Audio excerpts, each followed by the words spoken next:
acting U.S. Attorney Jeanine Pirro. I have totally personal video from hers. It's really funny. This one, though, is just kind of showing what a ball breaker she is at her job. Overqualified. She's called unqualified just because she had a couple of Fox News shows, but actually her resume is just a massive attorney hammer in New York in a way that most other spokespeople on the news, even lawyers, can't even touch. Welcome to Doug in Exile. I'm Doug TenNapel. I'm the creator of Earthworm Jim, The Neverhood.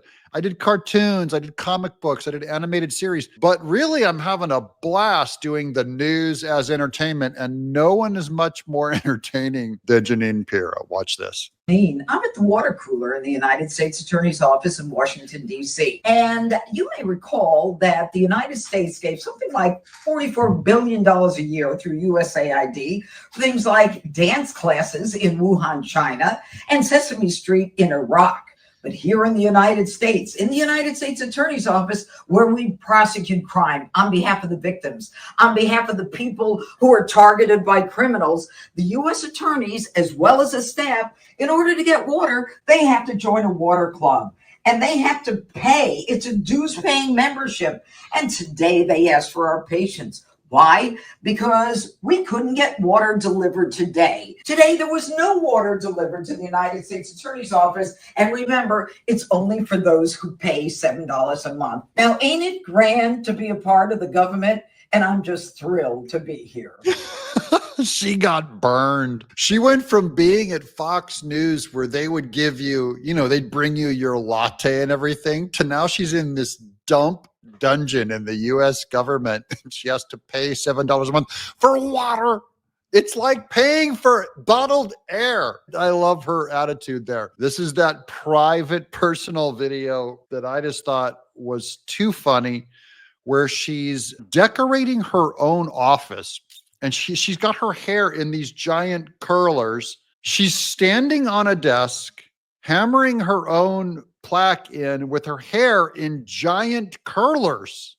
This is why I love the blue collar MAGA normal people, because she reminds me of real people I know, just like in real life. Watch this. Hi, now they say I'm supposed to wait for facilities. I'm not waiting for facilities. I have my own hammer. Okay, it says Jeanine on it. I've had it for years. Don't make me angry. I'll have to use it. Okay, may I have this? I got this wonderful plaque. I don't know what it says, but I think it'll be good to hang it up. All right, so let's see if I can hang it up. Wow, see how I got that done in a second?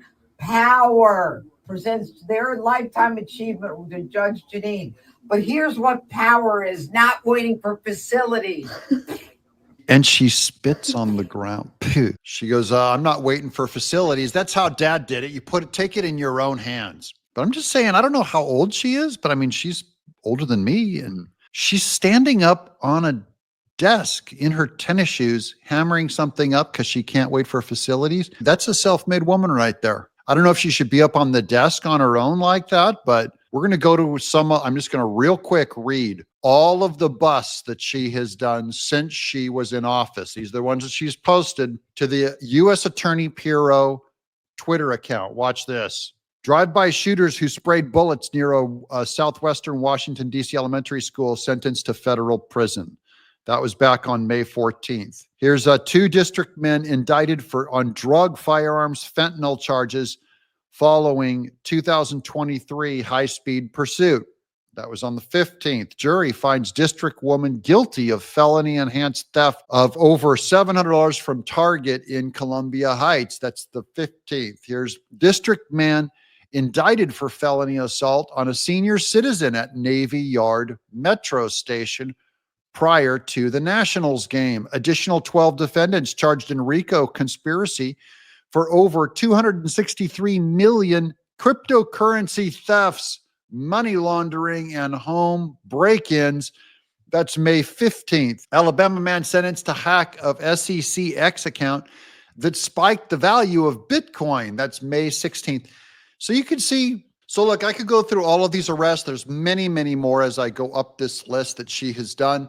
And she's posting them on Twitter. Every day, a new one goes up, and she's been posting them. So there's public work now being done that you can see on her account of actual arrests being done. This is new and just breaking for Jeanine Pirro. Just happened this morning. This is a letter to Honorable Jeanine Pirro, Interim U.S. State Attorney, District of Columbia. Dear Interim United States Attorney Pirro, involves the pro-life movement. Congratulations on your recent appointment to the Interim United States Attorney for the District of Columbia. We are grateful for your work and look forward to working with you to defend the rule of law and the sanctity of human life in Washington, D.C.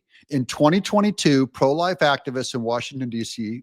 discovered possible violations of the Partial Birth Act and the Born Alive Infant Protection Act. Being vigilant citizens, they alerted the DC police. Tragically, rather than investigate the incident properly, the Biden administration worked to sweep the allegations under the rug and to silence the individuals involved by prosecuting them. This is what I mean by the Biden administration prosecuted pro-lifers. President Biden's Department of Justice allegedly ordered the DC Metro Police Department to incinerate the evidence. Thankfully, members of Congress took shrewd steps to protect the evidence through preservation of evidence requests. We as leaders in the pro-life movement respectfully ask that you conduct a proper investigation into the suspected violations of these two acts in connection with the DC-5. As the interim United States Attorney for Western DC, it is your responsibility to follow the facts where they may lead and enforce federal law to protect those most vulnerable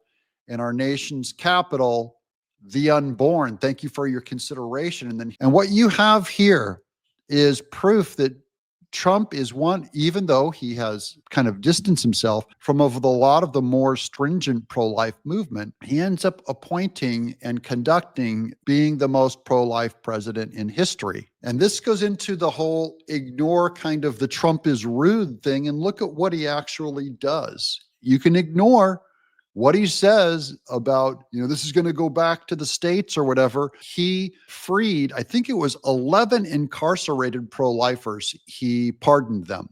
The day he got back into office, he pardoned them and freed them. These are old ladies that stood outside of clinics and prayed. And then I know pro-life friends that could not vote for Trump, saying he abandoned the pro-life issue and, it's a moot issue and both sides are ineffective on it. No, this is a real life, day-to-day, true demonstration of how Trump, through Jeanine Pirro, and she's going to do this investigation on this, and now they're not only going to free the people who called out the violations, but now they're going to go after the DC clinics that crossed a line. I'll put it that way. I have to be very careful what words I use. I'm sure you understand. If you want to see more Jeanine Pirro, put in more Pirro, Pirro, in the chat below. If you want to see more of these, I'm Doug in Exile.